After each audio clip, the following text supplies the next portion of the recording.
Hey guys, Skyler reviewing set 7177 Kai's Golden Dragon Raider.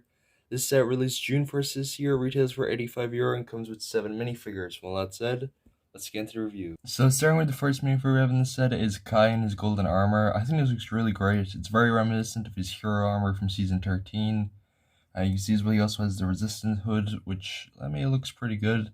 Although it is weird that these resistant suits are more common than their standard crystallized suits, but it's whatever. Removing his mask, you can see his face print there. It's the same one he's been using since the movie, since 2017, which it's whatever. The leg printing and the torso printing both have a reflective shine to them, and they both look really great. He does reuse that legacy armor piece, or I guess that was also used in season 13 or 11, which still looks pretty good. But flipping around to the back, if we remove his armor, you can get a better look at his back torso printing, which has, I believe, one of his symbols on the back. I'm not really too sure, but it still looks pretty good. And this is what he looks like as well, if you were wondering, without the armor on, which it still looks pretty good. But all that said, let's move on to the next minifigure in this set. Next minifigure we have here in this set is Skyler, which is our first Skyler minifigure since 2019, all the way back since Hunted. I think it looks pretty good. She's got a brand new exclusive face printing, and as well as reusing the ZX armor, which nowadays with Ninjago you don't really see that much anymore. I believe the last time we saw it really was last year in the 10th anniversary for Golden Lloyd and Golden Nia. But apart from that, yeah, this armor's been pretty absent from Ninjago, but still looks pretty good. I do wish they kind of kept the belt piece that they had during Hunted, like the treaty one from the Batman movie in red, but it's whatever. Removing her hair piece, you can get a look at the back face print, which is just kind of like a smirk, which looks pretty good. Overall, it's a great minifigure, but if we flip around to the back and remove the armor, but taking a look at her back printing there, you can just see it's literally just a strap that goes across, as well as that's what she looks like with the armor removed. Overall, it's a great minifigure, though. I kind of wish there was leg printing, though. It is kind of weird to have it just be, like, completely blank, but it's whatever, and a good reason to get the set. But anyway, let's move on to the next minifigure in the set. Taking a look at probably the best minifigure in the set is Golden Dragon Zayn. I really like the way this guy looks, especially with the way the blue blends in with the white. It all looks really great. But removing his helmet there, you can see it's literally just a blend of gold and blue, which I think it looks the best with this, really. It's very great. But he's also got a brand new face print there, which I think they could have, and they should have used for the Ninja Dojo, well, the training center, the one from Core. If you've seen my worst to first video on that, you'll know that, like, I did say that this face print probably should have been used in that set for, like, an NRG Zayn to go along with Lloyd and Jay and Kai, but, like, it's whatever. Looking at the torso, though, this one, like, I don't know, it doesn't really blend out well with the, like, the rest of, like, the translucent pieces, but it looks fine. You can see there as well, the arms are also translucent, as well as the legs, which looks pretty good. Hopefully, though, they don't break off as easily, as I have seen some stuff about Moro, who does use, like, similar legs, which are starting to break off, but enough said about that.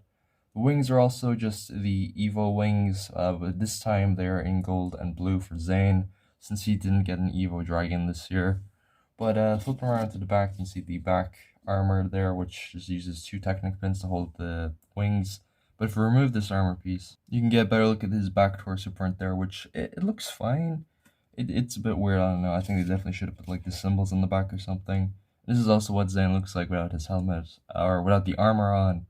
But I would also say, if you are planning to get this set just for Zayn, I'd say wait, maybe. It does seem as though they're starting to put these Golden Dragon minifigures in the LEGO Ninjago magazine, as I believe August's magazine should have Golden Dragon Kai. So maybe wait till, like, August to see if, like, what September's magazine minifigure could be, because you never know, you could save yourself a bunch of money, especially considering Ninjago magazines are only €10. But anyway, enough waffling, let's move on to the next minifigure in this set. So the next 3 minifigures here are all very similar, so let's just to group them all together. Here on the left we have the Vengestone Brute, and here on the right we have the 2 Vengestone Warriors included in this set, which they all have staffs, although this guy's just meant to have a sword, but they do give you extra pieces to have a 3rd staff, so I just gave it to him because it fit in with the rest. Overall, I've reviewed these minifigures quite a lot in this wave. They are very, very common. I would expect once these sets retire, these are going to be worth nothing on the aftermarket. But nonetheless, they still look all pretty cool. They all got like at least one translucent leg, and also, I mean, the bird has two translucent arms here, but the warriors only have one translucent arm on their right there, which looks pretty good. Flipping around to the back, though, you can see the back torso printing there, which again, very similar on the bird and the warrior, just the warrior is more crystallized. Or the bird is more crystallized, and I do prefer the bird's design in general. But they do use the same headpiece, which is just literally translucent, very much like dragons. But anyway, with all that said, let's move on to the final minifigure in the set. Which the last minifigure we have in this set is Mr. F, possibly the most disappointing minifigure in this entire wave. It just doesn't fit right with like the samurai look and the biker look and whatnot. First of all, the visor should have been purple. I don't know why it's still red. I mean, they made his eyes under purple instead of red. I don't get why they couldn't have just changed out the visor. It's a bit weird. He does have the weapons of destruction though, as the shurikens, which looks pretty good. He uses the same general armor as well. But just with this one, it kind of clashes, because with the samurai helmet, there's just this look, it doesn't really fit in my opinion. It's definitely the worst Mr. E minifigure, which isn't saying a lot since we have two. Well, technically three if you still like Zayn, but we don't know. But it looks pretty good. Flip around to the back though, if we remove the armor, you can better look at the back torso print, which looks pretty good. I've said it before though, and I think that the minifigure that like fits the most in this armor is really Harumi. I don't know, but the others look a bit odd. I mean, maybe General blanking on the name, but General Vangelis, the Skull Sorcerer, also looks pretty good with it, but it's whatever. But anyway, with all that said, let's move on to the build of the set. So taking a look at the set itself, which it is very big, by the way. It's very Monkey Kid inspired, which I've seen a lot of people say, but yeah, it really is. Starting with the wheels at the front, you can kind of move them like that. They are on like a hinge right there. They just spread, I guess. So you can angle it in any way you want, really. They've just got the blades from the Seabound wave used on the bounty and stuff. Here you have the cockpit, which uses a sticker here for the resistance symbol, but it can open up and you have Kai and Skyler in there, and as well as, there it is, a sticker which shows Mr. F being targeted, about to get eviscerated. My only complaint though is at the side, the windshield, there's just a bit of a gap, which doesn't look that great, but it's whatever, I guess. And also as well, these are stickers, so if you're putting them on, be very careful, because if you mess it up, it's not going to look that great. There's two cannons here as well, which just use these blades. You can just angle them like this, or like that, whichever way you want, but they can only go back this far. And they have some spring-loaded missiles there too, which looks pretty good. But flipping around to the back, you can see back here as well how the mechanisms work and stuff. You can also move this up and down, which is meant to be a cannon of some sort, kind of, but you reveal it as well too, and if I can get it out with one hand. But you have this weird little drone that's very reminiscent of the hoverboards from Possession, but it still looks pretty good. It is weird though, and it is slot in here, but it is kind of, it's a bit weird. I'm very interested to see though how this works in the show. I'm not gonna put it because it's just not gonna click. But this part here is also used to sort of turn the cannons too, which is very cool. And you can also bend this part as well to to move the wheels. So if you want it more vertical like that, you can, but if you wanted to go all the way back, which I can't really do, or else this will fall off. But overall, it's a pretty good set.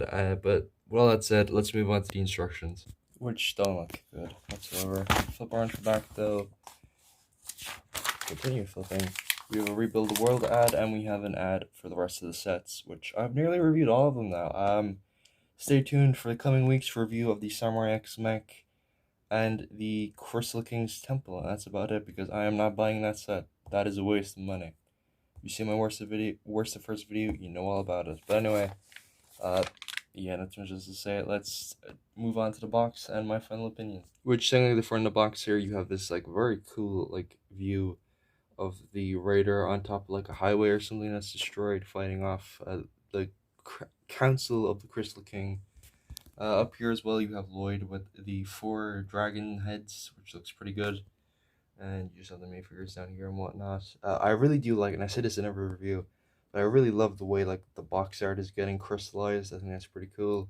But flipping over to the back, you can see more of the play features here, and it's really cool, like action pose and stuff with all like the minifigures just getting attacked and stuff. And you also have the drone up here as well, which again, very curious to see what's up about this in the show. Like, is this some sort of targeting system or something? It's very weird. But anyway, still, it's a pretty good set. Do I recommend it? I mean, yeah, it's a good set. It's a bit overpriced, maybe 85. I don't know. When you can get the Crystal King's Temple for only 80. I think maybe 70 is a good price, 75, but 85 is still okay. And I don't know if this goes up in price in August. I don't think it does. I hope it doesn't, because it really shouldn't. But anyway, it's still a good set. I would recommend just for Skyler and Golden Zayn alone.